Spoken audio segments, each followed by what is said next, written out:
Muy bien, muy buenos días, se dice aquí, no sé. Buenos días todavía, ¿cierto? Bueno, lo primero agradecer muchísimo la invitación. De verdad que estoy muy, muy contenta. Yo no conocía este campus, esta universidad, me encanta.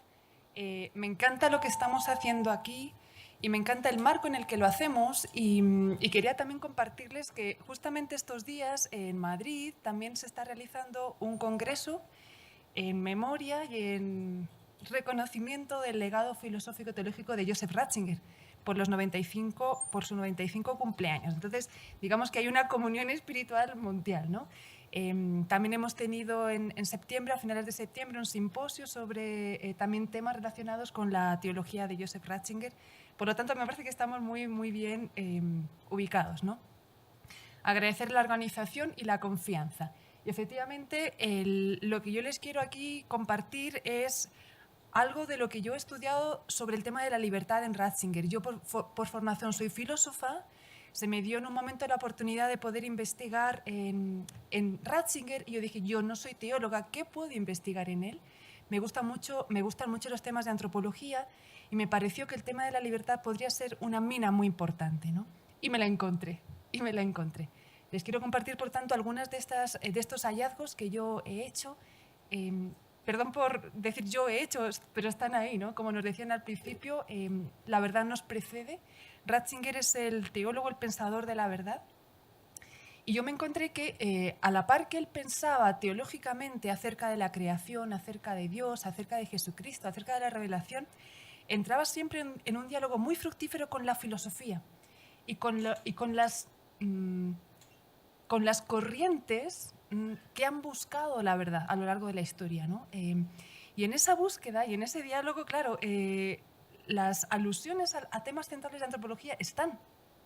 Entonces, yo quise hacer un seguimiento un poquitito más sistemático, buscando aquí en este escrito, en este otro escrito, en este artículo, en este otro artículo, qué entendía él por libertad.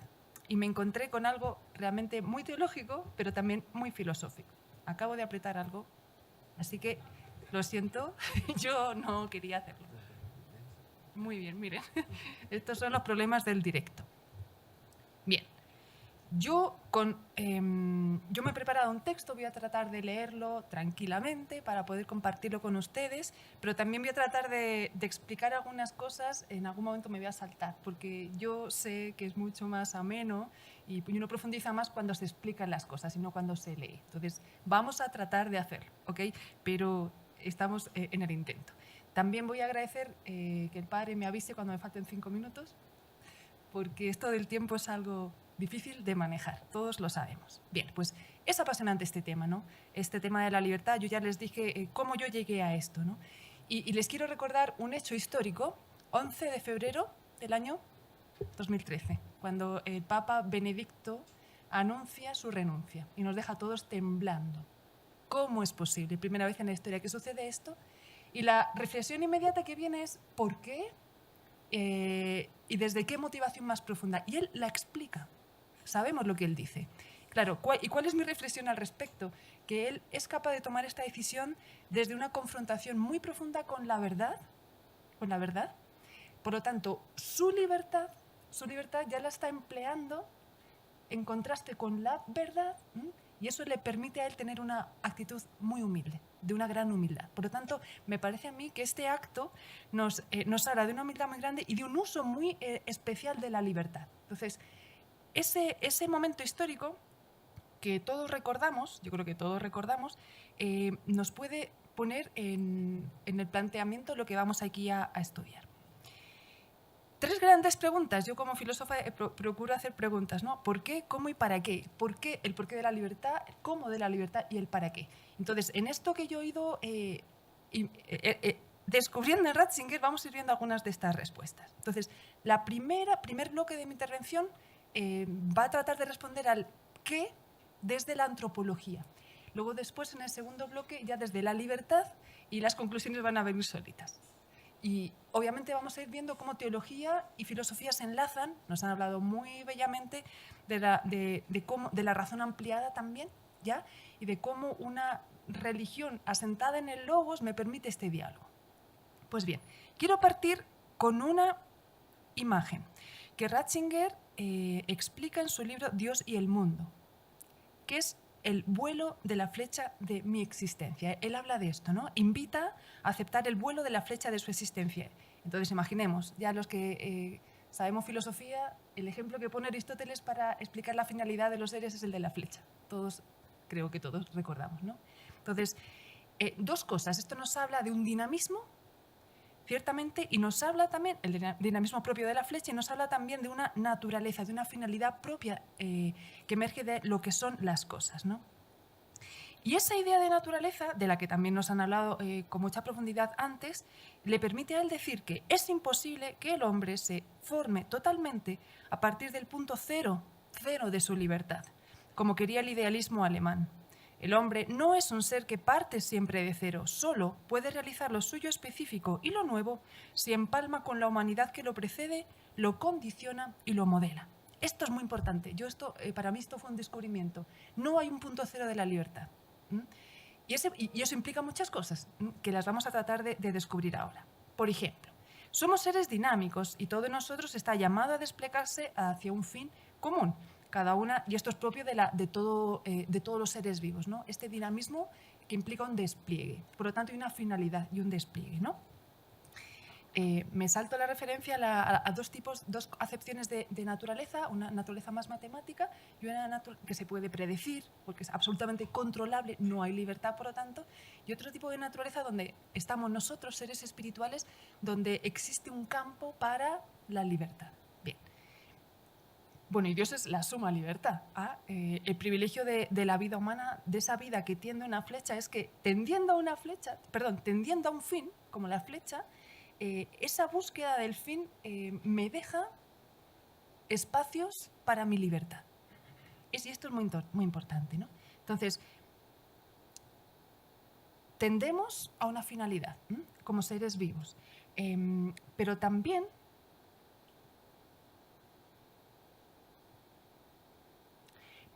ese dinamismo llama a una autosuperación. Y la autosuperación, que es lo propio de todos los seres vivos, me habla de una autosuperación en cada una de mis facultades personales. Bueno, personales, voy a hablar solo de las facultades ahora como de todos los seres, ¿no? Nosotros como seres vivos tenemos una vida vegetativa, una vida racional y una vida sensitiva. Estoy ahora utilizando conceptos muy clásicos de la filosofía clásica, ¿no? Bueno, pues ahí, claro, Ratzinger esto lo toma, interesantemente toma muchas cosas de la filosofía clásica, pero dice que en la vida racional hay una superación radical de los primeros niveles, ¿no? Y él habla de un Rubicón. El Rubicón es este río que Aníbal en su momento, este cartaginés, tiene que pasar para llegar a Roma. El paso del Rubicón para Ratzinger es el paso de la naturaleza matemática al logos. Bien, pues esto me habla de una autosuperación, de una imposibilidad de quedarme donde estoy si quiero llegar a ser aquello que estoy llamado a ser, ¿no? Esta autosuperación. Entonces, todas nuestras potencias, memoria, entendimiento y voluntad, se activan, cada una de ellas, en la medida que salen de sí mismas. Y aquí el concepto de intencionalidad me parece muy importante, ¿no? Esta intencionalidad que para los filósofos, también clásicos, pero también más modernos, se entienden como esa dirección hacia algo exterior a mí mismo que me permite salir, y en ese salir de mí me perfecciono. La inteligencia actúa así, funciona así. La voluntad también, ¿no? En la medida que tiendo a conocer esa verdad, y ahí está la intencionalidad de la inteligencia, solo así mi inteligencia se perfecciona. Pero implica, por lo tanto, una superación, un salir de uno mismo, ¿no? Bien, pues esto que descubrimos en cada una de las facultades también está, perdón, parece que aquí estoy apretando lo que no debo, también lo descubrimos en la persona como un todo, como un todo unitario, ¿no? La persona, según esta dinámica, también alcanzará su perfección en la medida que se trascienda y salga de sí misma. Y el concepto de trascenderse es clave en Ratzinger, ¿no? Su intencionalidad deberá orientarse poniendo en juego sus fuerzas de manera unitaria hacia lo que potencie su ser al máximo. Esto toma la forma de aspiración al infinito a buscar la felicidad perfecta y respuestas intelectuales y vitales. Pero tal necesidad de trascenderse también se encuentra en la corporeidad humana y en su significado. Y yo aquí también me llevo una sorpresa muy interesante, ¿no? Uno tiende a restringir esto de la autosuperación a la dimensión espiritual. Pero también cuando miramos nuestra corporeidad, Ratzinger descubre que procedemos de otros, que tampoco la corporeidad se explica por sí misma, y desde ese dinamismo del desde otros también hay una tendencia hacia los otros, ¿no? Obviamente yo soy, soy fruto del amor de Dios, evidentemente, cada uno de nosotros, pero también del concurso de nuestros padres, ¿no? Entonces, el mismo cuerpo me remite a otros, y además nuestra disposición corpórea también, en este mundo histórico, somos seres históricos, también nos hace depender de otros. O sea, nuestro ser nos remite constantemente a otros, y ese remitirnos desde el otro también me lleva a salir de mí mismo hacia el otro. Todo lo esencial de nuestra vida se nos ha dado sin nuestra colaboración, dice Ratzinger en uno de sus libros, ¿no? Qué interesante, todo lo esencial de nuestra vida nos ha sido dado sin colaboración. Por eso todos nosotros, desde nuestras potencialidades hasta los deseos más profundos, nuestra corporeidad, nuestra precariedad en relación con otros, remite a una necesidad de trascenderse y superarse para ir hacia otra persona. De hecho, la vida espiritual, para el personalismo, sabemos que Ratzinger está muy fuertemente influido por el personalismo del siglo XX, estaría constituida por ese, comillas, estar remitido más allá de sí mismo, que él lo formula: Der Mensch ist das transzendenzfähige Wesen. El hombre es el ser capaz de trascendencia, hecho para trascenderse, que se explica remitiendo a algo fuera de sí mismo.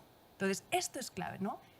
Antropología de Ratzinger, esa característica de la llamada la autotrascendencia.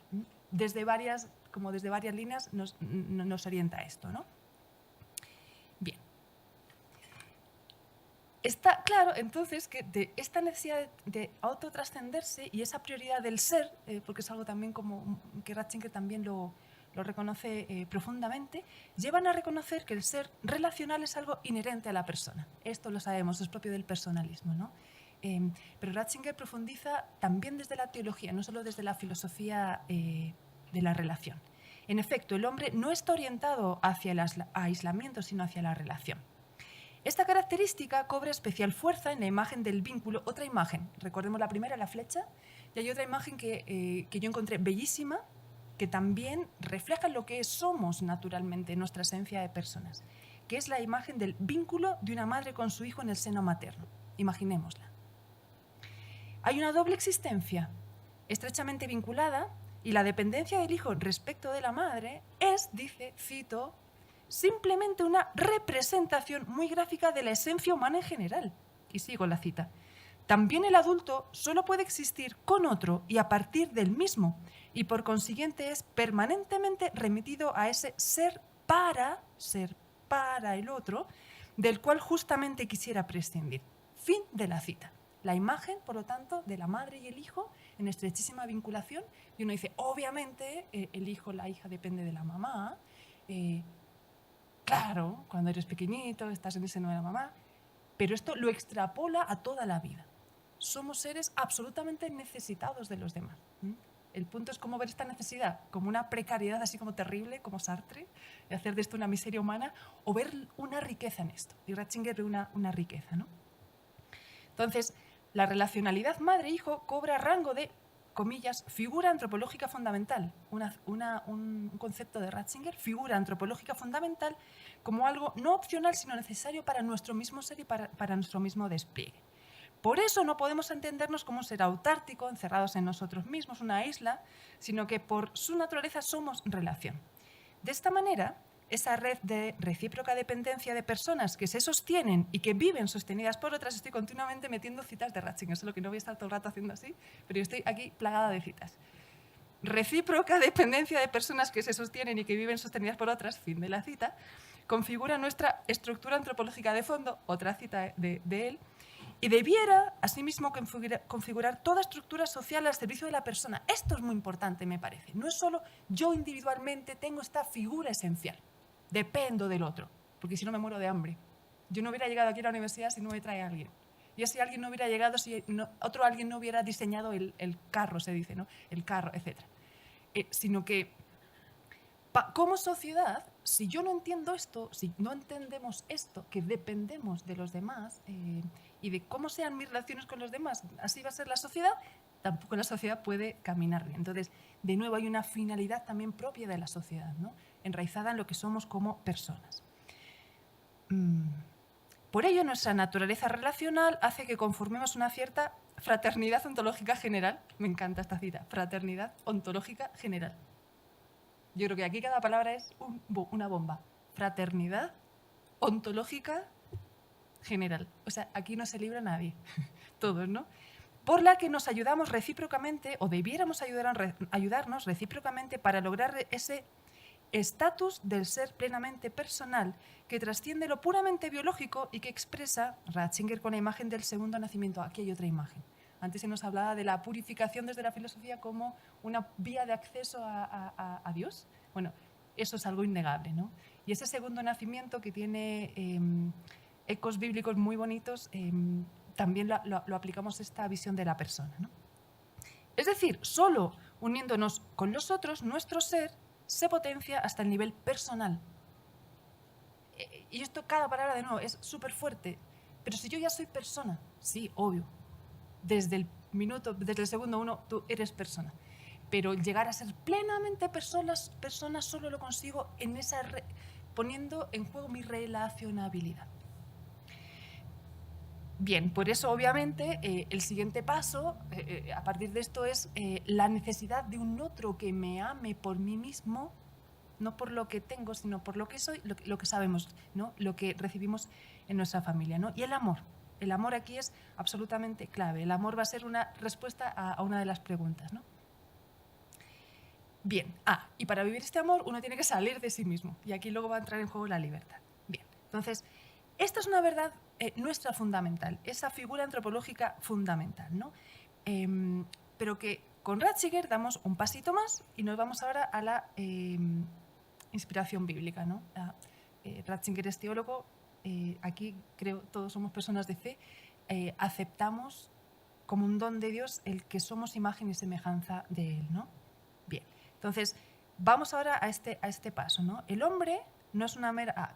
En este ser imagen y semejanza de Dios radica nuestra mayor grandeza, la que sostiene nuestra inviolable dignidad. Somos una criatura singular de Dios, no somos un producto del azar, somos ni del medio ambiente, somos una criatura querida por Dios. Y aquí focalicémonos en esta visión un poquito más trinitaria. Bien, comillas, cito. Ser imagen de Dios quiere decir referencia. Obviamente, ¿qué es una imagen? ¿A qué remite una imagen? De nuevo. Lo cual constituye la figura antropológica fundamental concretada en la tríada que refleja la Trinidad. Y aquí vamos a encontrar tres tipos de relaciones. A partir de, con y para. Esto que Ratzinger descubre en la vida intratrinitaria lo aplica a la persona humana como imagen y semejanza de Dios. A partir de, con y para. Sabemos siempre que el Hijo es para, ¿no? Esto está muy bonito explicado en la introducción al cristianismo de Ratzinger. Sabemos todos que es una bestseller maravillosa. Por favor, quien no se lo haya leído. Tarea para casa o para el fin de semana. Pero confieso que es lo primero que yo leí cuando me quise meter en este tema de Ratzinger, ¿no? Bien. A partir de, con y para. Ahí radica su grandeza y a la vez su riesgo, la alta vocación de ser a la que está llamado, la del amor en plenitud, por ser imagen y semejanza de Dios. Así lo pone de manifiesto al detallar la vocación del hombre a la participación filial en la vida divina según el modelo del Hijo encarnado. Ya, les voy a leer esta cita, es que es muy bonita, es un poco larga, pero es muy bonita. Esta cita está tomada de Dios y el mundo. Dios y el mundo es un libro, entrevista con Peter Siewald. Saben que Peter Siewald es un periodista alemán que empezó a estudiar a Ratzinger porque él, le tocaba estudiar y fue dando pasos y al final se convirtió, eres un gran fan, seguidor de... pero muy crítico, muy crítico, pero bien. Bueno, le hace varias entrevistas y en esta, Dios y el mundo, le hace preguntas y a raíz de una pregunta Ratzinger dice: sin esa relación, en ausencia de relación, se destruiría a sí mismo. Y precisamente esta estructura fundamental, ya sabemos cuál es, esta estructura antropológica fundamental, es un reflejo de Dios, porque Dios en su naturaleza también es relación, según nos enseña la fe en la Trinidad. Así pues, la relación de las personas es, en primer lugar, interpersonal, a nivel humano, pero también ha sido configurado como una relación hacia lo infinito, hacia la verdad, hacia el amor. Solo vivo correctamente mi naturaleza en cuanto a ser relacional, que constituye la idea íntima de mi ser cuando respondo a esto. En consecuencia, es una vida que tiende hacia la voluntad de Dios, concretamente en la adecuación con la verdad y con el amor. Adecuación con la verdad y con el amor. Verdad. Esto es clave. Y el amor. No puede ser una verdad sin amor. Y aquí les va a sonar... esto significa aceptar el vuelo de la flecha de mi existencia. ¿Les suena? La primera imagen con la que partíamos. Aceptar que mi finalidad no es algo finito y que por tanto puede comprometerme. Que esa es la... Cuando uno tiene una falsa idea de Dios, dice, no me quiero entregar a Dios porque me va a quitar mi libertad. No, aquí nos despliega mucho, ¿no? Sino que yo descuello por encima de todos los demás fines, concretamente en la unión íntima con el que me ha querido como compañero de relación, y precisamente por eso me ha concedido la libertad. Fin de la cita, aquí aparece la libertad. ¿Bajo qué ámbito aparece la libertad? Para cumplir esa finalidad de mi vida, que ¿cuál es? El amor. ¿Puedo yo amar a alguien obligado? No. Dios nos regala libremente la creación, nos crea libremente y solo libremente podemos amar a nuestros prójimos y a Dios. Bien, hasta aquí toda la base fundamental, figura antropológica fundamental, relacionabilidad, estas imágenes que hemos traído aquí a colación. Y ahora un pasito más. Bien, un pasito más, no sé cuánto tiempo quedará, pero vamos a la libertad. 3 segundos. 13 minutos. Bueno, vamos a ver. Vamos a hacer el milagro de la flecha. Bien, la libertad, segundo punto. Un absoluto relativo. Ya se imaginan por qué, ¿no? Bien, desde lo más básico, cada uno de nosotros somos un ser en camino, otra cita de Ratzinger, que debiera orientar responsablemente su vida asumiendo las consecuencias de su elección. Nuestra libertad, en este sentido, cita, es siempre nueva y tiene que tomar de continuo sus decisiones. No están nunca ya tomadas por otros, es lo más personal en nosotros. Y uno dice, ya, pero ¿cómo no hemos aprendido como humanidad? Bueno, cada decisión tenemos que tomarla de nuevo. ¿Tantos siglos y seguimos metiendo la pata? Sí. ¿Tantas guerras? Sí. Se supone que, bueno, porque la libertad es algo que tenemos que ejercitar constantemente. Nuestro caminar no se lleva a cabo de manera autónoma. Bueno, ya lo hemos visto y aquí me salto este párrafo. No partimos del punto cero de la libertad. Aquí hay una atmósfera. Él habla de una atmósfera. Encuentro la imagen muy bonita también, porque en la atmósfera respiramos. ¿Y cuál es esa atmósfera? Nuestra procedencia, de dónde venimos, ese ser imagen y semejanza de Dios, nuestro contexto histórico y la necesidad también de los otros y lo que contribuimos desde esa relacionabilidad. Bien, este punto de partida revela una primera acepción de libertad como capacidad de elección personal por la que el hombre se mueve a sí mismo a obrar. Esto es como clásico, Tomás de Aquino, la capacidad por la cual yo me autodetermino, ¿cierto? Que supone, esto es el libre albedrío, que supone el ejercicio de la inteligencia y la voluntad.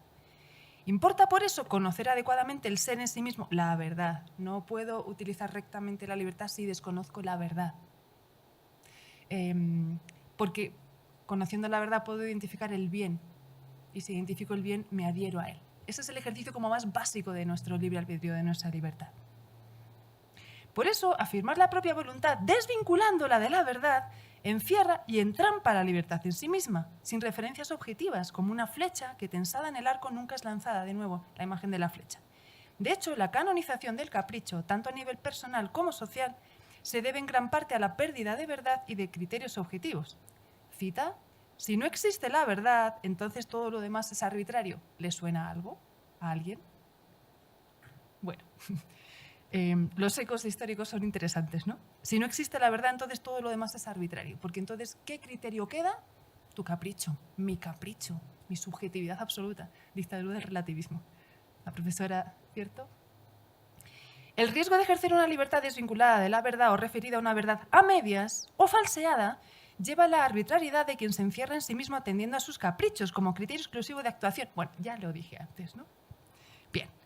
Ante tal riesgo, Ratzinger propone comprender la libertad de forma más integral como la capacidad de desear y de hacer lo que deseamos, pero ubicándolo en el contexto de la razón, de la totalidad del hombre. Y ahí el deseo, que es algo súper subjetivo, ya se enmarca en una atmósfera más de realidad, de la verdad. ¿cierto?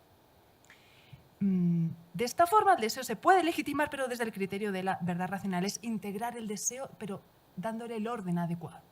Antes nos hablan del orden, ¿no? La dimensión moral de la libertad, que es siempre libertad, incluso la libertad para el mal, es donde se manifiesta y se conoce nuestra grandeza y semejanza de Dios. Esto es súper bonito.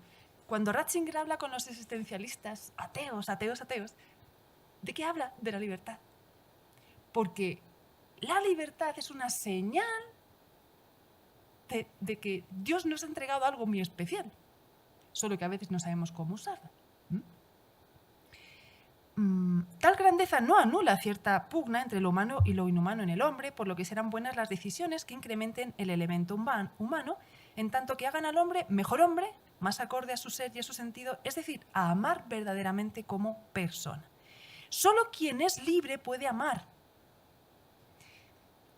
De ahí que la libertad sea la condición de posibilidad del amor y que, correlativamente, por otra parte, solo puede haber podido proceder del amor. O sea, solo quien me ama me da la libertad. Esta disyuntiva, ¿por qué Dios nos creó libres si estamos constantemente usando mal nuestra libertad? ¿Por qué el mal en el mundo, el mal moral? Bien, esto solo responde a un amor gigantesco, ya porque, claro, Dios nos podría haber creado seres autómatas, pero un ser autómata no puede amar. Definitivamente no puede entregar lo mejor de sí mismo, ¿no? La creación del mundo adquiere así un sentido desde el amor libre, con lo que encaja aquella afirmación que define la fe cristiana como filosofía de la libertad. Así lo define Ratzinger. La filosofía cristiana es la filosofía de la libertad. Y a la libertad la define como la configuración estructural de todo ser. No podría ser de otra manera si el amor es el fin de toda vida y por el que solo podemos optar libremente. Ese es el doble abismo que se le presenta, ¿no? Me salto aquí una cita. Ahora, este peso, maravilloso peso, regalo peso, conlleva una responsabilidad ante uno mismo, ante Dios, pero también ante los demás. La razón la hemos descubierto en nuestra condición humana relacional. Y aquí vamos a encontrarnos con otra acepción muy interesante de la libertad. Las relaciones y dependencias recíprocas exigen de nosotros una respuesta ante los demás según la figura antropológica. Ya sabemos cuál es la figura antropológica, ¿cierto? Desde, con y para. Reflejada en la madre embarazada. Y es aquí de donde brota la noción de, esto es un concepto de Ratzinger, que yo sepa es de él, libertad compartida. En alemán se dice Mitfreiheit. Y este concepto es central para Ratzinger porque es inherente al ser humano. Mi libertad no la puedo entender sin los otros, ese con. Mi libertad es una con libertad, una libertad compartida. En el ejercicio de su libertad, nosotros no podemos olvidar que somos un ser desde ser con y ser para los demás. Ven aquí, vemos la aplicación de esa imagen, de ser imagen y semejanza de Dios en la libertad.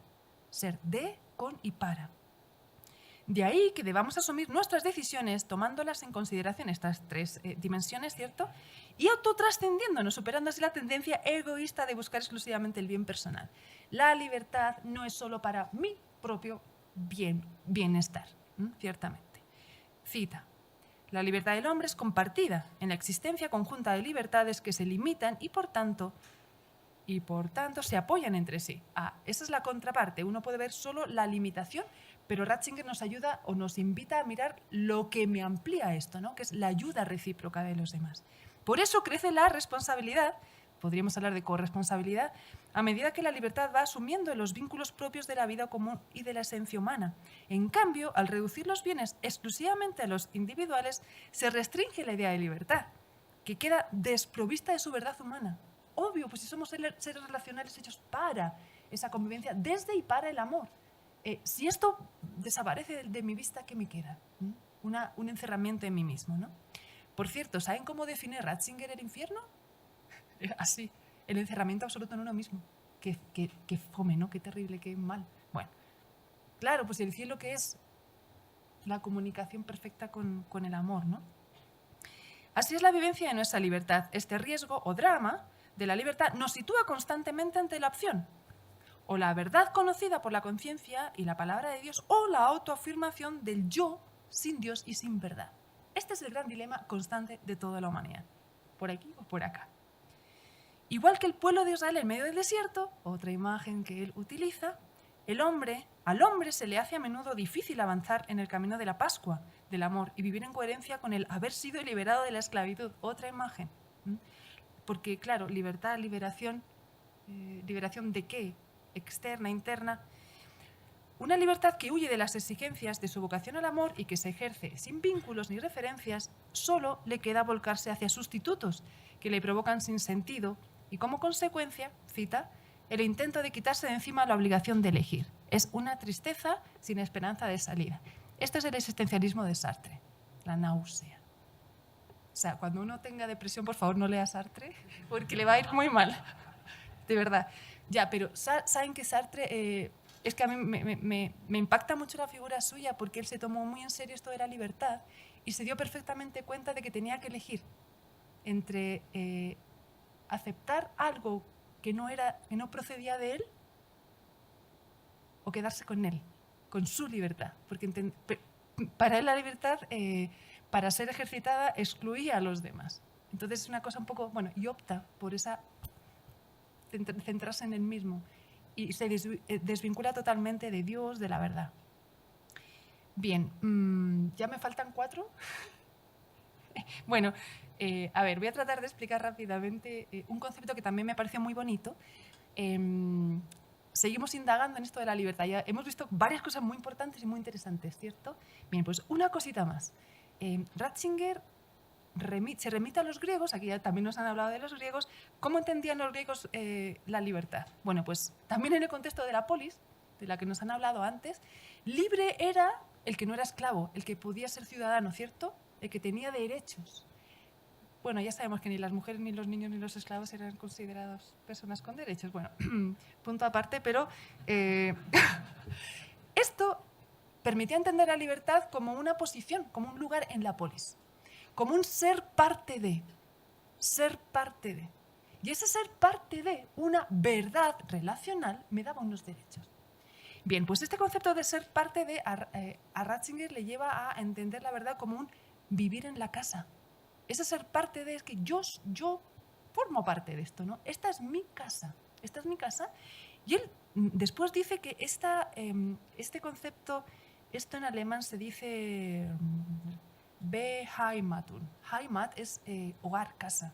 El Beheimatung es como mi contexto de estar en mi casa, en mi hogar, ¿no? Bueno, pues así, esta libertad entendida como pertenencia al hogar, claro, no se entiende como elección, sino como un estatus, como un estar, y que me abre la puerta a muchas cosas. Y esto también, Flechita, se vincula con una concepción de la libertad como la altura de ser, como un poder desplegar al máximo lo que yo soy, en este caso griego como ciudadano.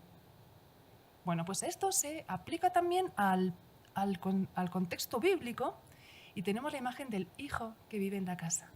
¿Les suena? ¡Qué bonito! Bueno, de nuevo, la vinculación entre el logos griego, o el logos en sí mismo, y esta mirada bíblica, yo la encuentro preciosa, ¿no? Entonces, déjenme citarles aquí, ¿no? Una cita de Ratzinger aquí en... Ya, un artículo que se llama Libertad y Liberación. Dice, libre es solo el que toma la medida de su actuar desde dentro y no necesita obedecer obligaciones externas. Yo como hijo me siento en mi casa. Nadie me tiene que decir lo que tengo que hacer porque lo tengo incorporado. Cuando soy hijo, cuando me sé hija, ¿cierto? Pero cuando no me sé hija, estoy como, bueno, a ver qué tengo que hacer, qué no tengo que hacer, ¿no? Libre es, por tanto, el que llega a ser uno con su esencia, uno con la verdad misma. Fuerte, ¿no? Repito, libre es el que llega a ser uno con su esencia, uno con la verdad misma. Entonces, el que es uno con la verdad ya no obra siguiendo necesidades y obligaciones externas. En él, esencia, querer y obrar se han hecho uno. Bueno, y aquí se entiende por qué para Ratzinger el cristianismo es la filosofía de la libertad. Porque Dios nos permite vivir en la casa, en nuestra casa. ¿Cuál es nuestra casa más profunda?